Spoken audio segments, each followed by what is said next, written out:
broadcast coordinator was Michael Lawless. The researcher, Richie Byrne. And sound supervision today was by Sheila Wheel.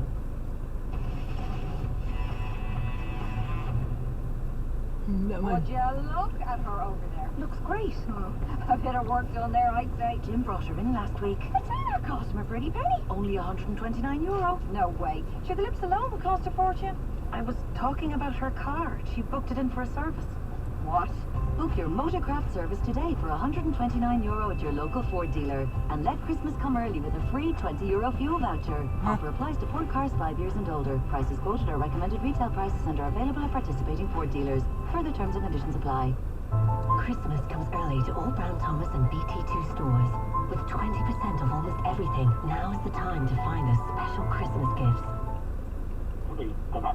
Great stuff, many thanks, George. We'll talk to you again later this evening. Finally, in snooker, Kilkenny's David Morris faces world number 1 Mark Selby in the second round of the UK Championship in York this afternoon. Northern Ireland's Gerard Green is up against Matthew Stevens, while the Glamour tie sees the two-time winner Ding Young Wee face Jimmy White. That's your sports for now. I'll be back after 3. Keep it here to Galway Bay FM. We're heading back to Mark Roberts for another great hour of music.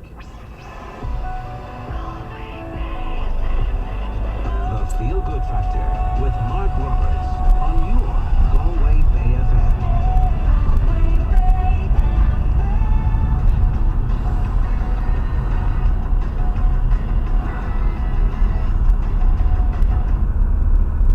Demonstrations are taking place in Ennis, Donegal, Limerick, Tralee and Cork.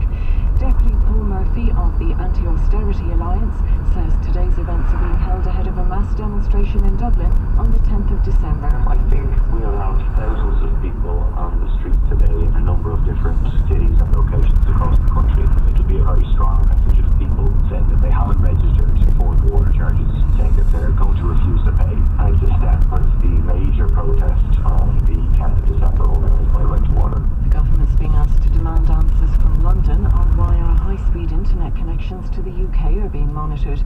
Documents released by whistleblower Edward Snowden reveal our main underwater links have been targeted by British intelligence.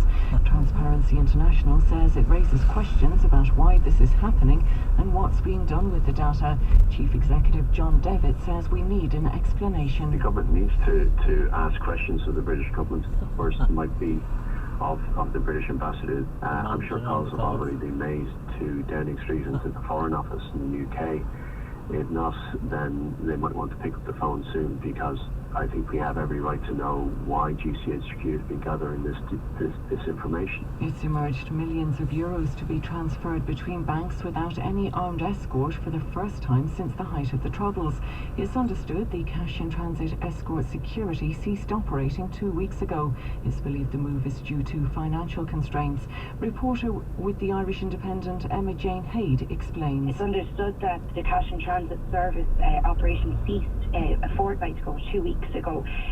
This is a massive blow to the security industry, because essentially what we have now is that billions of euro is being transferred around the country without an armed escort. This is monumental.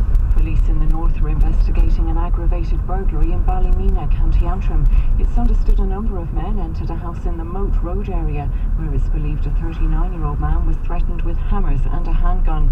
The man was assaulted before the culprits made off with a sum of cash. He was taken to hospital, where he received treatment for minor injuries. A 32-year-old woman and 2 children aged 5 and 3 who were in the house at the time were not injured. 3 men aged 35, 36 and 39 are being questioned by police. A number of homes have been evacuated in Belfast after police found a suspicious device. It was discovered in an alleyway in Glenbank Drive this morning. Police and members of the Army Bomb Squad are currently examining the item. An Egyptian court has dropped its case against ousted President Hosni Mubarak on charges of ordering the killing of protesters during the 2011 revolt. The court also cleared Mubarak and a former oil minister of charges related to gas exports to Israel. However, the 86-year-old former leader will not walk free, as he's been serving a 3-year sentence relating to theft of public funds. Today's ruling can be appealed. Finally, gunmen have attacked the central mosque in Nigeria's city Kano, killing scores of people and injuring up to 270. The militant group Boko Haram is blamed for the attack after opening fire on worshippers as they fled Friday prayers. Casualty figures indicate dozens have died. However, one reporter said he had counted as many as 200 bodies. And that's the news at approaching 4 minutes past 2.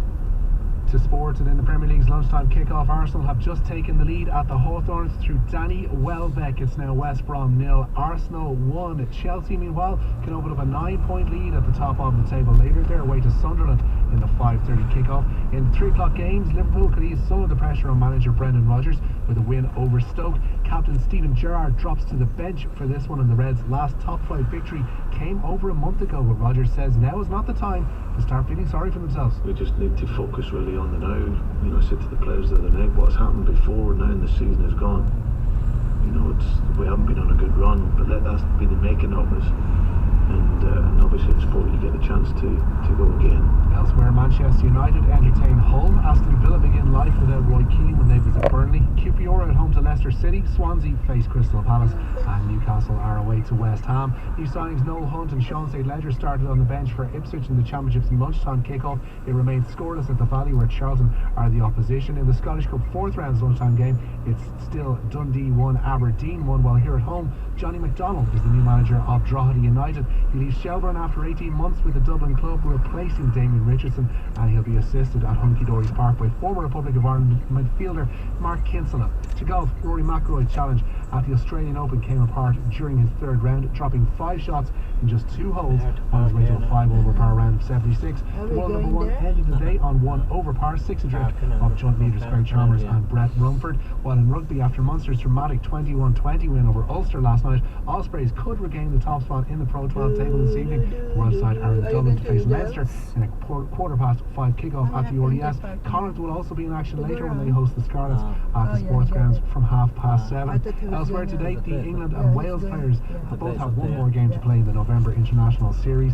England host Australia at Twickenham, while Wales face South Africa at the Millennium Stadium. Both of those tests kick off at 2:30, and there'll be a minute's applause ahead of today's game at Twickenham in honour of the Aussie cricketer Philip Hughes. Finally, to cricket, and Ireland have beaten New Zealand A by 4 wickets, and with 6 overs to spare in their one-day international in Dubai. Set a target of 252, Ireland surpassed it thanks in the main to a knock of 129 from Andy Balberry.